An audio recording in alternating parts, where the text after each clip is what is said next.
Welcome everyone, and thanks so much for joining today's important webinar, Corporate Development Success Strategies for Today's Hyper-Competitive Deal Market. My name is Mark Herndon. I serve as chairman of the M&A Leadership Council, and I will also be hosting today's panel discussion. In terms of context, we've all seen the headlines. We've all lived through the first hectic 6 months of the year with peak volume in the deal markets, peak valuations, the hot economy. We took note yesterday of the June 2021 McKinsey Global Economic Outlook Survey, in which 81% of over 1,000 surveyed global executives indicated their increasingly positive economic outlook for the back half of the year, which to us in the corporate M&A world means one thing: lace up your track shoes, it's going to stay busy for us. And that's where we are. So we're going to talk about some survival strategies, some do's and some don't do's, to help us all as corporate acquirers maintain the pace and take advantage of this very important market cycle in spite of the volume, in spite of the valuations issue, and in spite of the competition. To help us with that, we've assembled an all-star panel of deeply experienced corporate development executives and leaders. Let me just call out a few brief highlights for each of their respective backgrounds, and I'll point out their full bio will be in the appendix section of the webinar deck that you'll receive after today's webinar, or available online at macouncil.org. Paul, let me start with you. Paul Delaneve serves as Vice President of Corporate Development with Moog Inc., a $3 billion designer, manufacturer, and integrator of precision motion control products and systems for a variety of industrial global segments, including aerospace, military, energy, medical, and the marine sectors. Paul actually established Moog's corporate development department, building on a strong 24-year career with Moog, including serving as VP of Business Development for the aircraft group, Operations Manager, Product Line Manager, and Development Teams Leader for the F-35 corporate concept development, plus prior experience at Bell Aerospace Textron. Paul graduated from Clarkson University with a degree in electrical and computer engineering, and he also serves as a director for public and private companies as well as trade associations. Paul, great to have you on the panel today. Great to reconnect. Thank you for your service to the M&A community. Yeah, nice to be here. Thanks, Mark. Fantastic. Russ Hart serves as Vice President of Corporate Development with ANSYS, a worldwide leader in engineering simulation software, where he leads all global M&A activity for the firm. Russ is a deeply experienced corp dev professional with specific experience in M&A, strategic investments, and post-merger integration. Prior to joining ANSYS, Russ served in a similar role for 12 years in SAP's global corporate development team, where he negotiated and managed M&A and strategic investment transactions of all sizes, from multi-billion-dollar deals to small IP acquisitions. Russ actually began his career in 1999 as a practicing corporate and securities attorney at a large Philadelphia law firm, where he advised clients on M&A transactions, as well as a broad range of commercial transactions, corporate governance, and securities law compliance. Russ, especially with your global travel this week, it's great to have you on the panel. Thanks so much for your service to the community. And I'm glad we got you away from the dark side in the law firms. Mark, thanks for that intro. Happy to be here. Fantastic. Bruce Fleming serves as Executive Vice President of Strategy and Growth with Calumet Specialty Products Partners, a leading independent producer of high-quality specialty hydrocarbon products in North America. His focus includes maximizing long-term stockholder value through portfolio restructuring, strategy, and execution, plus large internal initiatives for asset operations, optimization, and of course, multiple acquisitions and divestitures. His prior experience includes serving as a senior corporate development and operations and M&A strategy roles with Amoco Oil, Orient Refining, Tesoro Corporation, where he directed the acquisition of BP's Carson, California refinery, which the year of the deal, Barron's noted as the acquisition of the year. Bruce is also a certified M&A specialist and a founding member of the Board of M&A Standards, the group that has developed the very important CMAS or Certified M&A Specialist degree. Bruce earned a bachelor's degree in chemical engineering and the doctoral degree in chemical engineering from Princeton University. Bruce, delighted to have you here. Thank you again for your service to the M&A community and to the Board of M&A Standards. Yeah, you bet. Good morning, everyone. Wendy Selly serves as partner with M&A Partners, a leading M&A professional services firm and sponsor to the M&A Leadership Council. Over more than 12 years of experience leading global M&A engagements, Wendy has delivered deals in 11 countries with both public and private targets, including acquisitions, integrations, equity, investments, JVs, partnerships, divestitures, and including complex buy-side and sell-side carve-outs. Prior to joining M&A Partners, Wendy was the manager of global business development for Allegion and also served as division manager of venture development with Delphi Automotive. Wendy has a Bachelor of Science degree in electrical engineering from The Ohio State University and a Six Sigma Green Belt certification. Wendy, always great to have you here. One of our popular presenters on many M&A Leadership Council training forums and events. So Wendy, delighted to have you on this event. Thank you very much, Mark. Welcome. Good morning, everyone. And panel, welcome all. Truly a remarkable market out there. And I want to jump right into our first topic. And Bruce, I'm going to point to you to tee off here for us. In light of how we've typically approached corporate M&A methodically, with great thoughtfulness and care and multiple levels of governance, accountability, and review, that approach is being challenged right now by the sheer dynamic activity, the multiple buyers, the capital in the market. What should we be doing or not doing in order to help our deals get to deal certainty? Thanks, Mark. So within any shop, anybody's company, within your culture, I'd be surprised if it was reasonable to bend the practices. Everybody still wants perfect due diligence to be delivered. You know, the rule there is no surprises later. It's asymmetrical. You can only fail at it. And if the team showed up and told the C-suite, we're going to take on a little more risk because we're in a hurry and we're not going to do this by the book, that's got a predictable answer. It wouldn't be a good answer. So what we're doing is more putting in a binding offer subject to. In other words, it's just like when you buy a house. I'll buy it, I'm committed, this is all locked up, except it's got to pass the engineering inspection. So you move most of the diligence to confirmatory. You can do a lot more of that than you think. And that's the device. So you're not changing the risk profile. You're going to have to convince the seller to do that. And if somebody else says, I'll just buy it sight unseen with no diligence, you're still not going to win. But did you really want to? Great point. Russ, how about you? What are your thoughts on what we should be doing or not doing? Well, I'm going to build on what Bruce was saying, which I completely agree with. And let me come at this from a practical and largely a tactical perspective, which is now's the time to review your M&A processes, your key templates, your standard terms to optimize for efficiency, for speed, for competitiveness, and to eliminate as much noise as you possibly can. Deal teams often talk about regularly revisiting their templates and their processes, but usually what they're talking about there is adding, right? Adding items to their request list, adding provisions to their letters of intent and their standard agreement templates, adding more to their process, usually because they've been burned by something in their latest deal and they want to make sure that they're covered down on it in the next deal. That's not what I'm talking about. I'm talking about simplifying things, simplifying your process, simplifying your terms and your templates so you can move quickly, be more seller friendly, and land the assets that you want. Keep in mind that as a close second to purchase price, the two things, we all know this, that matter most to sellers are speed and deal certainty. Up until just maybe a year or two ago, I would say in my roughly 20 years of doing deals, it was extremely rare at a stage, pre-LOI stage, and sometimes even pre-purchase price stage for sellers to be asking to see copies of your due diligence request list or to get you on the phone and have you talk about your process in detail. But now that's routine. It's almost every deal. And why?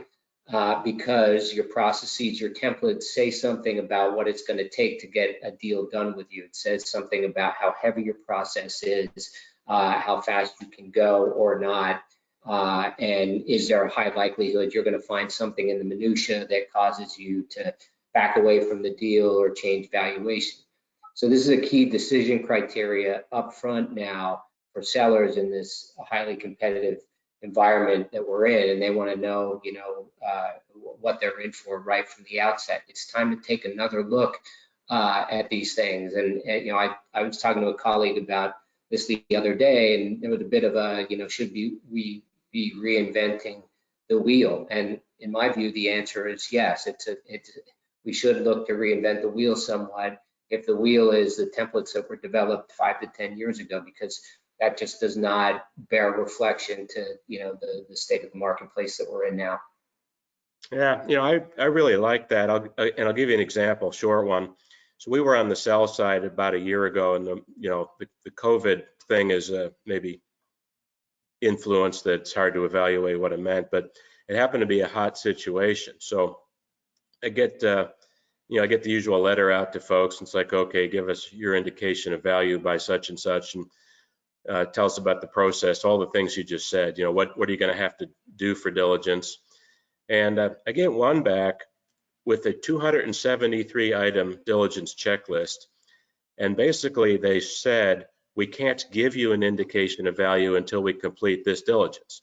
And there were things on there like, give us copies of all of your corporate minutes for the last 3 years. Okay, guess who didn't get admitted into the next bid round? Right. So, and all they had to say was, here's an indication of value, because in this business, it wasn't that hard. There were a lot of public comps like, well, we value the business at a multiple of its earnings subject to confirmation of the earnings. That's all they had to say. And by the way, our diligence will be standard diligence. Here's an example of it. But they couldn't get past it. They had the cart before the horse. So assuming that the company has its processes straight, doesn't particularly want to change them, the nuance is, are you going to be able to put a stake in the ground, or are you going to have to prove that there's no risk? So there's a spectrum there. Right. If you insist on a deal with no risk, you're not going to do any deals at the end of the day. Yeah, well put, and great examples, both Bruce and Russ. I want to get Paul and Wendy involved in this conversation. Paul, you've got a lot of thoughts on this conversation, I know.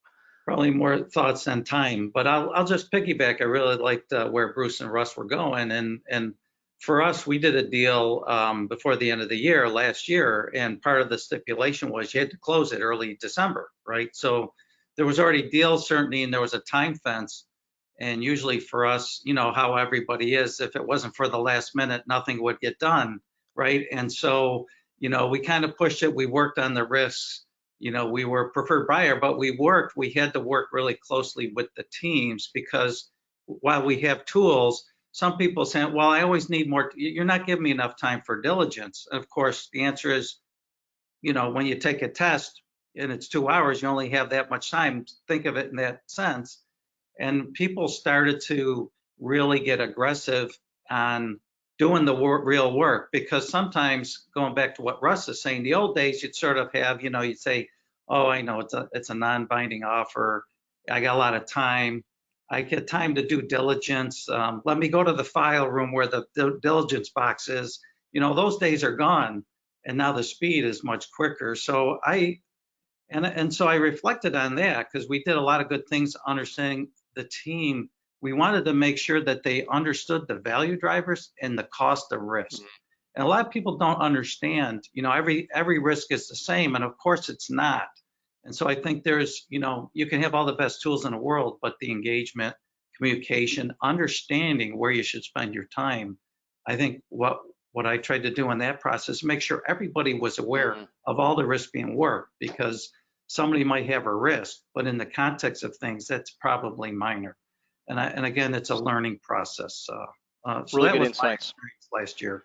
Wendy, couple minutes. What are your thoughts on this topic? Well, excellent points all, fully concur. But I think I would remind ourselves that success favors those who come prepared for the battle. And this is even more important in our highly competitive and fast-paced environment. So in M&A, that means that we need to have clarity upfront on both the corporate and the resulting business unit strategies, and be able to clearly articulate the gaps we're looking to fill in core, adjacent, or new spaces.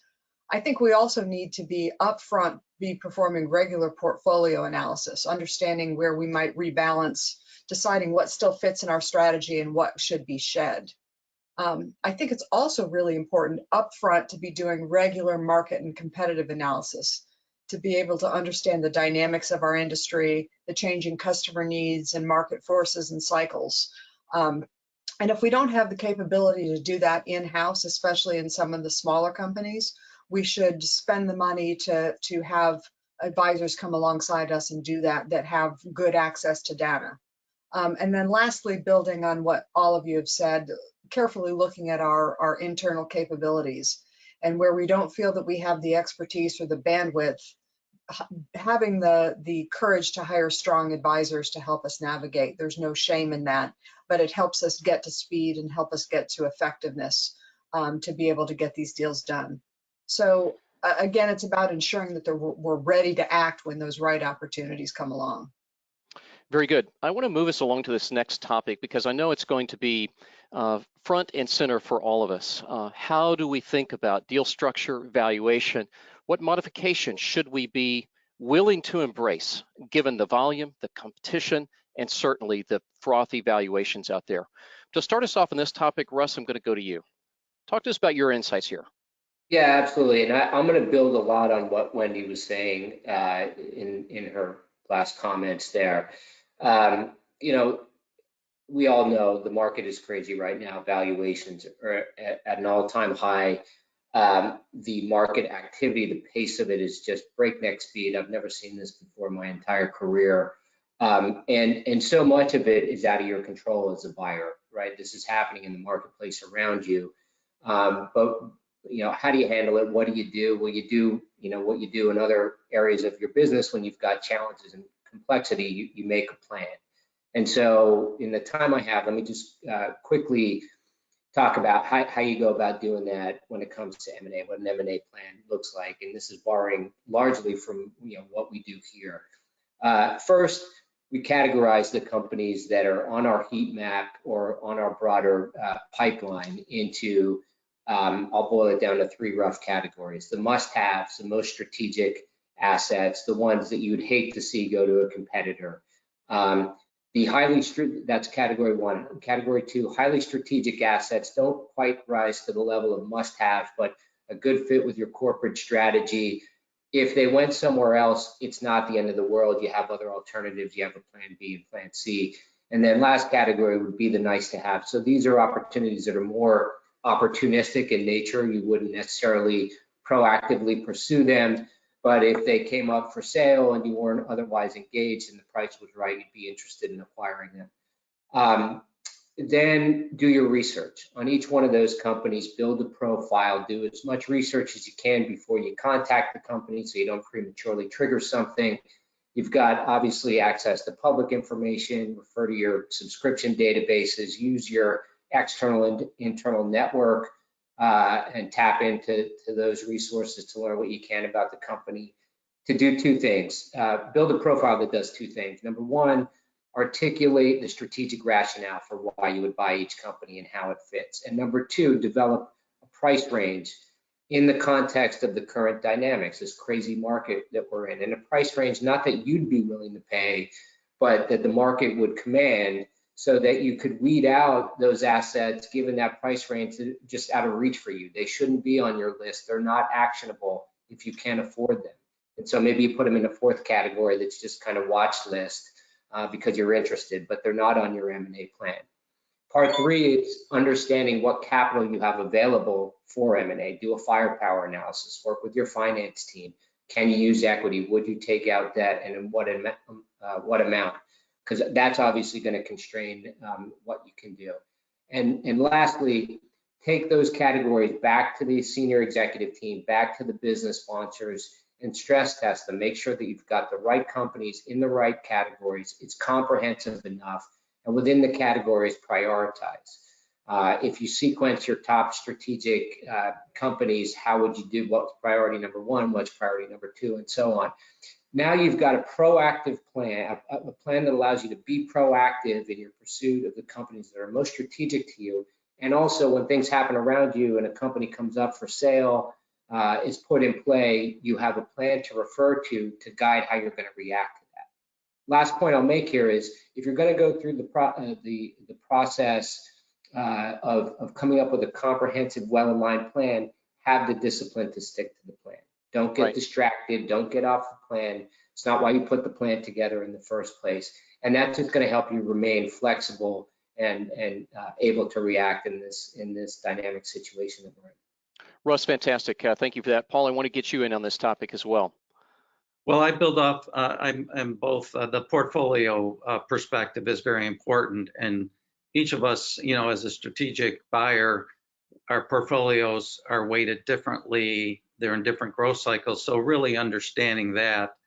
And then, the valuations, it's one where you just have to be disciplined, right? If, you know the market.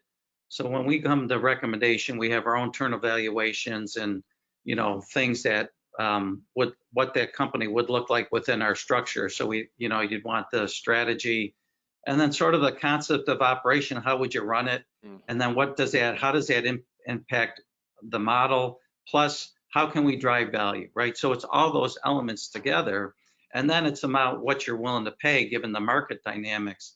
So you can still go through the process. Sometimes we're not always sure where these are going to end up because every process is a little bit different. But it's just making sure that, okay, if I'm going to pay that much, how's that going to affect my business in the long term? And of course, we have the business leaders involved. And so when they see purchase accounting and the expense in their P&L afterwards, of course, they're going to be paying attention to that. So it has a dramatic effect, and then you balance that. The second part is, those are for core businesses, but I think when you're thinking about deal structure, valuation tactics, it depends. I mean, what Russ, he called it must-haves, highly strategic, nice-to-haves. There's a different framework as well, which is more along core, adjacent, and new growth, right? And so M&A means different. I think in corporate development world, this idea of just straight M&A is changed to think about JVs, partnerships. And so I think the deal type has to fit the risk profile, and then what's your time horizon for growth? It's a different perspective, but again, it opens up, I guess I would think about deal types and structures, given that M&A isn't the only way to go, and it depends how fast you're moving, how far away it is from your core. You might think of alternative structures. And I'm really resonating with that, Paul. Yeah, spot on, really good. Bruce, how about you? A lot of what we do is essentially horizontal integration. And, stipulating that, as Paul and Russ laid out, you actually have to know what you're after and why and what it's worth to you to catch it.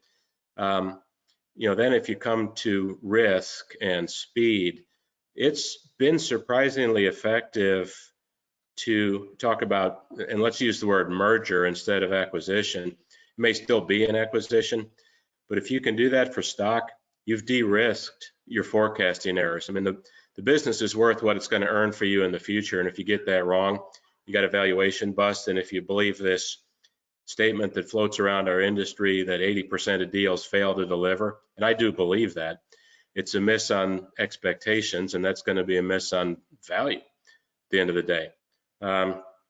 So you de-risk that if you pay in stock. So the rising tide goes up and down, and your industry is equally affected as your target. You've de-risked it totally. In terms of speed, when you come back to structuring, you can really get bogged down if you don't manage the documentation, the drafting process. You're going to sit in endless meetings where people think of hypothetical risks that they need to write 3 paragraphs into the deal documents to cover. And if you fail, it's going to be because of the one you missed that didn't get written in there anyway. So the opposite end of that spectrum, there's a guy in our industry that was famous for this. He would show up, and he was on the buy side. So he would show up to the seller, and he would put a check on the table and say, that's good for 20 minutes. What do you want to do? And he built 4 companies that way. Now, the fact that he didn't do any diligence means one of them went bankrupt. And that might be a really unacceptable miss rate. On the other hand, I would say 75% of his deals passed. So, it's going to be all about balancing unknowable valuation, because that's forward looking, with real risks that you're taking now. And, it's all about de-risking. So a couple tools. rep and warranty insurance is more common and more useful than I would have thought on both points even 3 years ago. There's a lot more good products out there. We do a lot of brownfield activity in my space. There's a lot of good environmental insurance that you can take out. These are surprisingly useful and, from my point of view, surprisingly affordable. So once you switch to, we think the value is probably about here, and we hope we're right in our forecasting, but let's talk about risk. You can shortcut an awful lot of that diligence that I mentioned at the outset with the equivalent of an insurance product. I would strongly encourage people to look for applications of those things to your particular facts and circumstances. Yeah, really good, Bruce. Wendy, a couple minutes here. Your thoughts? Sure. So I'd like to suggest that we, as MA and D professionals, think of outside of the box a little bit. In this environment, creativity, I think, is important. And so considering some alternative deal structures can be really helpful in getting some things across the finish line. First of all, minority and majority investments.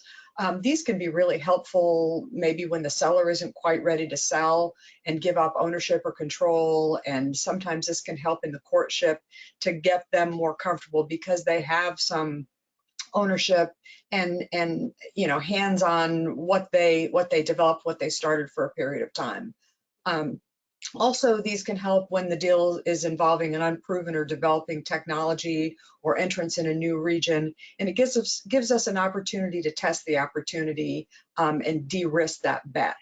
If you're going to take those approaches, it's really important that you tailor your diligence for the risks that you see specifically in the deal. You don't need necessarily a full diligence running the full process, but a very targeted diligence in the specific risk areas and for the structure you have planned. And always have an exit strategy. What if this doesn't go well? How am I going to get out? Or how am I going to potentially purchase more equity?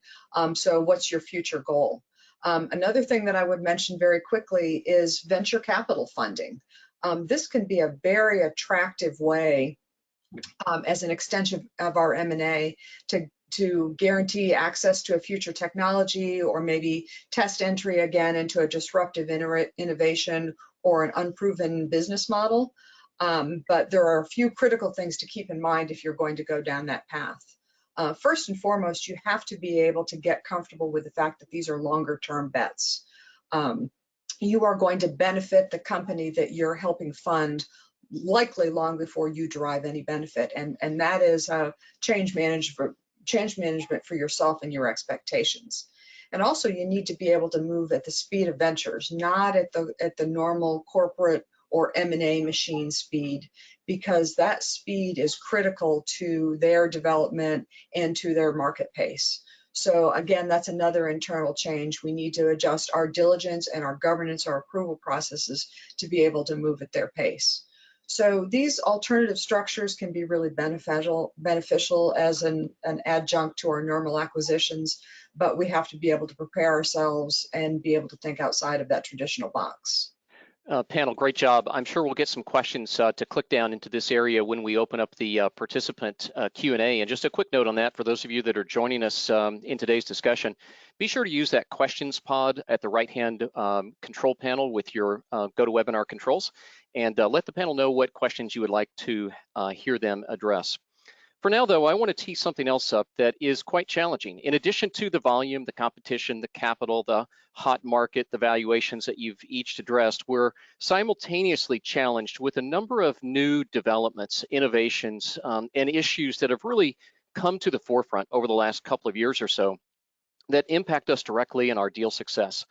I want to start, Paul, with you first on the innovate, adapt, and embrace. How do we serve as effective advisors, counselors, and leaders within your own executive team on these very important emerging issues?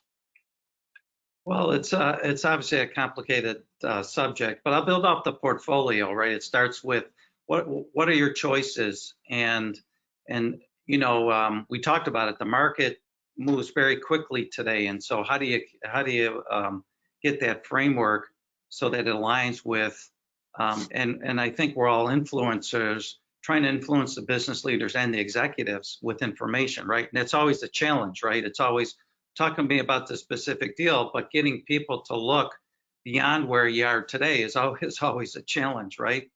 And so the innovation, many companies have, IoT, electrification. You could name off a bunch of thrusts going on. And I think about that at the innovation from a business standpoint, but it's also internally. How well are you internally using digitization and all the things to get you faster? You can connect to the outside to the inside. The adapt part to me is, I think of agile, and I have a software background as well. And so the agile methodologies, which is sort of find out what your problem is, address it quickly, replan in short sprints, can really apply really well to behaviors in this fast-paced market. So, there's software tools out there, there's, dashboards, other things. There's tools that can support the methodologies. And then the last part, the embrace part, is, getting people on board with those that have used traditional waterfalls. So to me, that's the spectrum. And I think leveraging AI, when I think about AI in the context of M&A, there's certain areas that, again, I can't say we're looking at it for the pipeline, but for the deal process, I'd see it in contracts and things that, improve efficiency, but it's not like a silver bullet. And so, again, just kind of a broad perspective from my point. Great start, Paul. Bruce, over to you. Sorry, mute button. I'll take this a slightly different direction to governance. If the external environment is a little bit more fluid or faster than normal, which we think it is right now, we sped up our cadence of engagement with the board. Normally we would meet quarterly. We've got a committee that watches the strategy stuff, and we're talking to them monthly so that they're much more abreast in real time. And then in terms of the small group inside of any company that really shapes the directions, and that'll be different for each of you. In our shop, it's the CEO, the CFO, and me. We're practically meeting daily at this point, and just short. And if you cancel half of them, that's fine, because people like to get their time back. But if you haven't kept the conversation running, then the day you show up, you're going to waste 4 weeks catching people up, and you may miss the deal because of that. Yeah, absolutely. Thank you for that. Russ, over to you. Yeah, let me first, I just want to echo what Bruce said, because we have changed our cadence with our board and our senior executive team, who obviously gets to approve every deal we do. And we're talking to them on a much more frequent basis than previously, to educate them of what's happening in the market, where the valuations are, how we're thinking about that.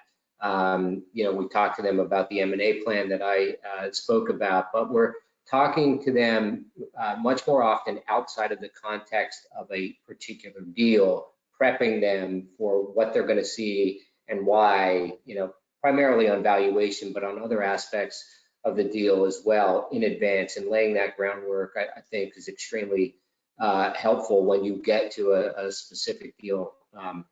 In some of these other areas, that are mentioned here about AI and cybersecurity, the use of tools in M&A, just like the rest of the business world, has increased dramatically since COVID hit. We were all forced into a remote environment, and so we needed to use tools much more heavily than we did prior to collaborate with internal parties and external parties. And we're no different than, I would say, what I'm guessing is most players out there were evaluating our use of tools, looking where we can incorporate them more into our processes. Certainly use external tools for pipeline management and things, but we weigh that against the concern in cyber, right? The other thing hitting the headlines, in addition to the craziness of valuations, is the negative headlines around cyber breaches. And you can't have more sensitive information within your company than your M&A related information and information that you've collected from targets. And so we're weighing the trade-offs of using more tools, especially, you know, externally housed tools against the cyber risks. Excellent. Wendy, a couple minutes. How would you wrap up this particular topic?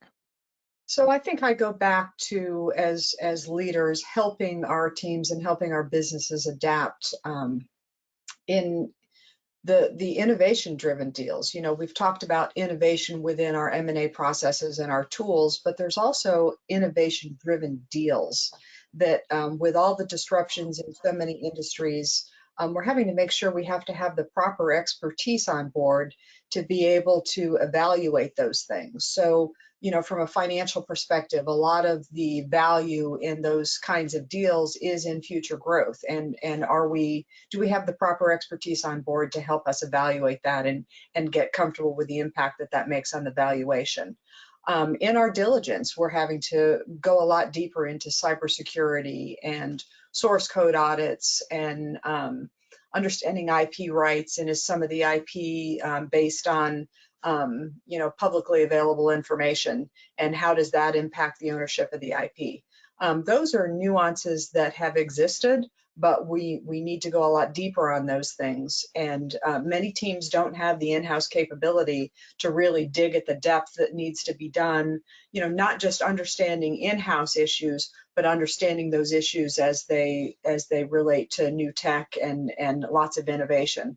So I think as leaders, we need to be able to stand back and take an objective view as to, do we have what we need here to evaluate these things properly, and raise the red flag when we don't, and say, this is not going deep enough, it's not being done thoroughly enough, we need to bring somebody in quickly so we can still get to the finish line in the appropriate amount of time, but make sure we've done our homework. It's an influencing thing, and it's an honesty thing as well. Very good. Panel, let me give you a brief respite here, take a drink or breath of air, and I want to speak directly to those of the participants that have joined us for this webinar. We want you to get involved in this great conversation, this great panel with such depth of insight and expertise. Be sure and find your questions pod in the dashboard of your control panel, and submit a question that you would like one or more of the panelists to address. If you have any technical challenges, please be sure and reach out to our team via chat, and we'll help you along the way. As you're doing that, I wanted to call out a little bit more attention to who we are. The M&A Leadership Council is an educational consortium. We're all about helping companies develop skill and expertise to increase their effectiveness with M&A. We do that by leveraging the expertise of a variety of global professional services firms, experts, and practitioners. We're all about what really works in the real world, about training in methods and insights and concepts, research and publication, and of course, a very important industry certification, the Certified M&A Specialist designation that has been developed by the group that Bruce is a founding member of, the Board of M&A Standards. We've been honored to serve in this capacity for the last almost 12 years now. We've served over 4,500 executives from over 800 global companies. And one of the things that we always relish doing is celebrating success. Bruce, as you noted earlier, there is still a high prevalence of professional turnover in this area, and a degree of a challenge with regard to hitting the full deal thesis, financial, strategic objectives of the deal. We celebrate what works. We honor and elevate best practices wherever they are found, and provide a forum for effectively networking those skills and experiences honed through the line of fire. We've got some excellent programs coming up remaining this summer. We are dubbing our current series the Summer Breakthrough Series, and based on feedback from many of our alumni participants over the last 12 to 18 months, we've highlighted two very specific challenges that almost every acquirer struggles with. Number one, the resourcing challenge, and how do we get the resourcing complement? What, in light of the context, the type, the volume, the complexity of deals that we're doing, the pace of deals, how does that translate into the skills, the competencies, and the capacity? How we need people, where we need people, how many people throughout the entire deal process to fully execute on the deal thesis. We'll be conducting this in a unique forum. It's a one session, 3.5 hour, highly interactive, highly facilitated module on July 21st. We'll follow that by what we call Boost Your Change Game, taking your M&A change management to include culture and comms to the next level of success. And again, one of the perennial asks for many of our members and participants in our events help us continue to refine and hone the very important change management skills. So we're delighted to offer these to you this summer. We'll be doing an extensive survey on the resourcing piece, a lot of interaction, networking, best practices, idea sharing, just like we talked about. And for your organization, for your participation here today on the webinar, we'd like to offer a 2-for-1 registration for these summer Breakthrough Series events. If you would reach out to April Dumas, her email is there at the bottom of the screen. She'll coordinate the 2-for-1 discount. So hope your organization can take advantage of these outstanding programs with us this summer. And with that, I want to go off screen for a minute and go to our audience question and answer period. And I see a number of great questions that have come in. And let me just start with one that is directed at you, Russ. And Darius has asked, talk to us about the permanent impact on deal process from the pandemic. What's staying different post-pandemic in your M&A operations and process? Yeah, it's a great question. I've talked a lot to internal colleagues about this, as well as external practitioners that I come in contact with. And so let me say one that I think is obvious because there's a high degree of consensus, and maybe one that's not so obvious. So the obvious one is, handling deals in a remote fashion, a much more remote fashion than we did pre-pandemic. There was the default approach of getting on a plane and meeting face to face at every turn of a deal, from pre-deal phase to diligence. I think we've found, as in many areas of business, we found we can be pretty efficient in what we do, doing it largely remotely. Now, that's not to say I am a big proponent of getting in front of people and shaking their hand and looking in their eyes across the table, at the courting stage and during negotiations, but I think you'll see less of in-person work in the deal context. And then the one that maybe is less obvious, during the pandemic and our deal evaluations, you had a new flavor of the hockey stick projection compared to pre-pandemic, right? The projections would look like, okay, this year's going to be down because we're in COVID, but next year we're growing at 20%. And obviously, as buyers, we had to stress test that, at the pre-deal phase, more so than maybe we did in the past, and we'd kick that down the road to a post-LOI part of the process. Now, I think I have come to realize with the evaluations that we're looking at, it is very important to stress test the projections up front. If we're going to pay these valuations, we need to understand what's behind the projections. And so now that we're into the recovery, we're coming out of the post-COVID world, I don't think that goes away because of the state of the valuations. That's one area that I think we should stay heavier on in the pre-LOI phase. Okay. Panelists, just kind of an open forum here. Any other thoughts or comments on that question? What stays different in our practice or process after the pandemic? I'm not sure if it's different, Mark, but there was a trend underway anyhow. The M&A space is a lot more efficient on electronic information management. I started in the old paper data rooms where somebody unlocked a door and you went in and rifled through file cabinets. That's come a long way, but it got there a lot faster, and it's a lot more the norm post-COVID. The other thing that happens is it's a reminder, that all the guys that signed the deal and closed it in the 6 months prior to that just got hit with that unexpected event that wasn't in their diligence. Yeah. Raise your hand if you diligenced a global pandemic. So it's always going to be the thing you miss, which is why, and I don't mean to be cavalier about it, but the diligence practitioners that get all micro-focused and are trying to add 4 significant figures to some piece of the other guy's business that you're buying, you're missing the point. It's not about precision, it's about accuracy, and accuracy is going to fail on the thing you didn't see. So Wendy made a couple of points that I want to reinforce, and they were sort of sprinkled through our time together today, but we have a permanent M&A team structure. So did everybody else I worked for along the way. How busy it is really about the only distinction. So if you have that, why would you hire from the outside? And so first of all, I always hire from the outside. On every deal, there's been one chair on my side of the table that we didn't really have the strong player to fill, given the particulars of that deal. There's always one.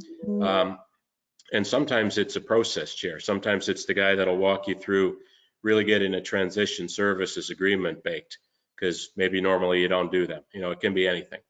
So I always have a phone a friend lifeline out there to the M&A community. I always like to know who the resources are. And for the record, since I've got nothing to do with the M&A Leadership Council, that's me speaking as the customer. You know, I buy these services regularly, even though on paper I don't need them because I've got a department to do them. Very good. Paul, I got to get you in this conversation. A question has come in from Sundar, and let me read it to you. It goes back to one of the innovation topics on that prior slide. He says, I'm interested in how you believe that AI or digitalization can transform or incrementally improve our ability to capture deals. What would you say? Yeah, well, I think I touched on it a little bit. I think, you know, I think AI and machine learning for M&A is still evolving, right? I mean, I'm going back to Bruce. You know, the VDRs have improved immensely. You know, 10 years ago, I hated using the VDRs because they were slow. And today it's just like they've gotten that much better. So that's a good example, right? The video has gotten better, right? So we're comfortable doing a lot of meetings on video. The areas that I still look at is, you know, when we do all this financial accounting stuff, can that be improved upon, right? We get quality of earnings, but it feels like that should be automated somehow. And then contracts is another one where I go back to the banker box days, Bruce, and, you know, you're reading every, you know, you don't have to go through that. Can you just use a tool to get the key terms out? Those are the ones that are immediately beneficial or obvious to me. I think in one of your previous panels, your expert folks from, you know, Google and Microsoft all talked about where automation is going. It's kind of like the last step, and I kind of feel like, you know, there's more to come there. But to me, it's not a panacea yet. Yeah. Panel open forum. Any other thoughts on that? Thank you, Paul. Appreciate that. You're welcome. Yeah, I agree. We're not doing a lot of that firsthand, Paul, but I'm seeing more and more of our advisors do that behind the scenes. For example, the contract review, which is good. It keeps the legal fees down if they're using automation to do that, which I'm happy about. Great. Love it. Hey, let me go on to this question that Kyle has submitted. What trends are you seeing in corporate venture capital? What are the critical steps to sourcing and valuing VC-oriented deals? Wendy, this one's targeted to you. Thoughts on that? Sure, I'm glad to comment on that. So, you know, we're used to seeing venture capital firms and private equity be the primary sources of funding, but you're seeing more and more corporations create their own funds. And you know, again, just with some of the other creative structures we talked about, you know, proper diligence is critical, and it's a diligence targeted at the kind of deal you're doing, the kind of company it is, and you know, very frequently it's a startup or a pre-revenue stage. So, you know, really digging into what are the specific risks and where they're going. You know, some you know, trends in that is a lot of the innovation that we talked about, and so, you know, if you don't have the capability to understand that innovation, you know, especially if it's a far from the flagpole opportunity, get the help that's able to properly diligence, that allows you to do the proper analysis. I also caution, again, getting the proper protections and understanding your objectives. You know, if your objective really is to get access and block your competitors from access to this technology, your agreements need to be written such that, you know, you're able to protect yourself, especially if you have some commercial agreements with this entity where maybe you're doing some partnering on the technology, incorporating their technology into your product. You know, there's some risk there because you have other investors that can also have expectations. So those are areas that I would suggest that you really think through as you're thinking about doing that.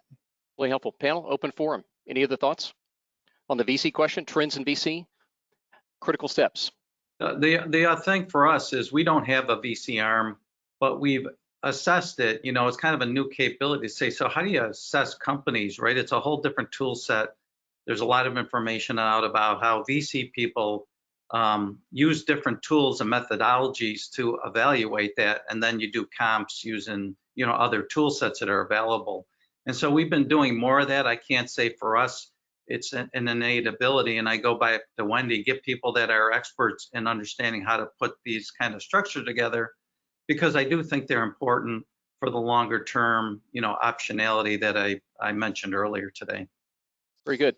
I want to go to this next question. Dan has submitted a question that's a really unique fit for this panel. And as I know you because we've met in various events or worked together in the past, each of you on the panel today have not only a depth of expertise in strategy and transactions and diligence, the pure corp dev, but also a strong element of integration expertise in the field, line of fire, real world kind of situation. You'll love this question from Dan. He asked this: how can the IMO, meaning Integration Management Organization, the IMO better support the corp dev team? I love that question.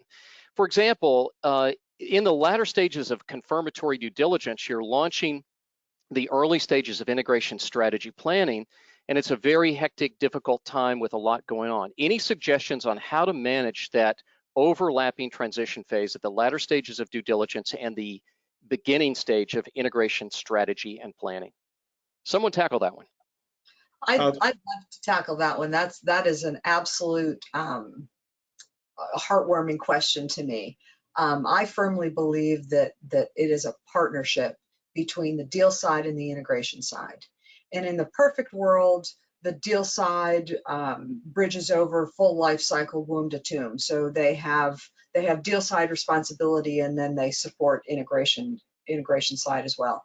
But that's not always practical, and shifting the IMO and the integration thinking left into diligence, you know, we believe firmly that proper integration planning starts in diligence even as early as at the inception of the deal. But having the involvement cross the two sides of the close side, but also ensuring that it's really a partnership. The IMO can support Corp Dev, but Corp Dev really has to support the IMO so that there's a proper passover of information. You know, it's a partnership, and it's a bridging between the two where you don't have that full life cycle end-to-end responsibility. Great. Somebody else tackle that. Other thoughts? I would just say thank you for the validation, Wendy. Our IMO, I'm lucky enough to manage our IMO team is in parallel with the deal execution, and we do all the things you suggested, and it really gets our integrations off to a great start.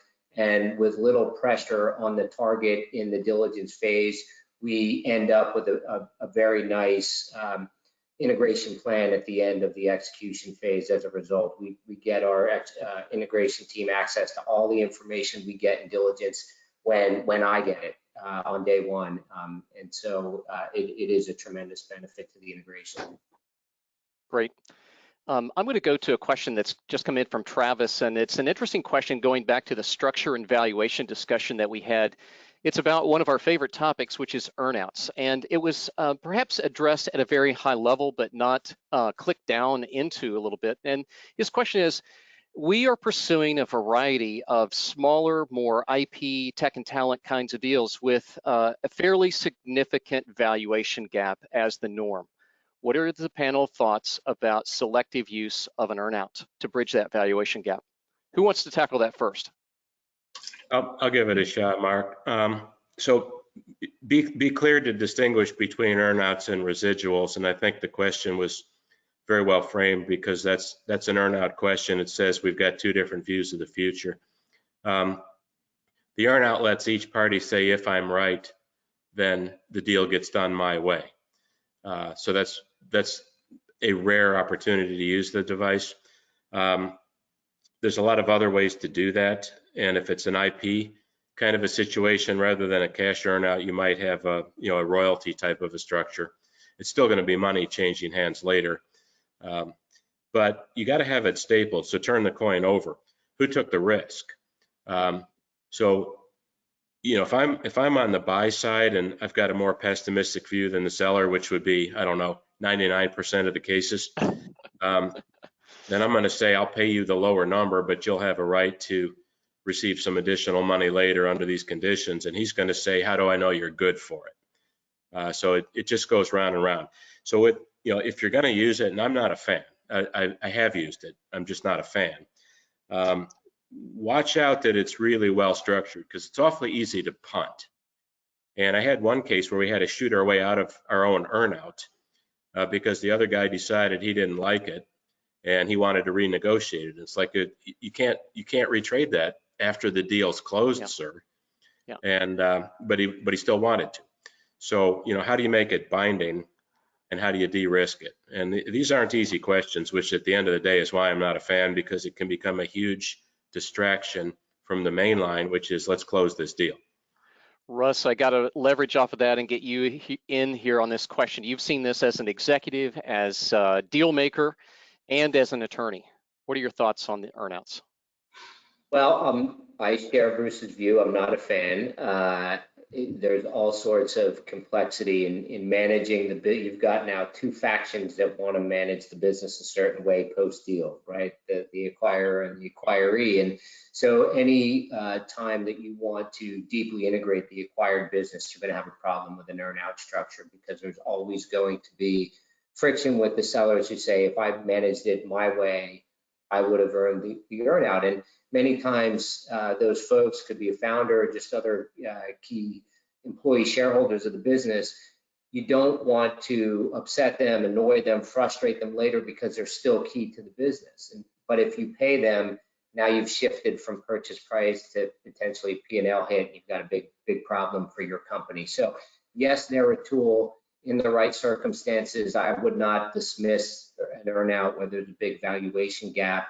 It's something to think about, but you really have to think about, how am I going to manage this business going forward, and what are the implications of an earnout post-deal. Final comment on that topic, Paul or Wendy? Yeah, again, it's like, well, you're not, I'm no longer running my company.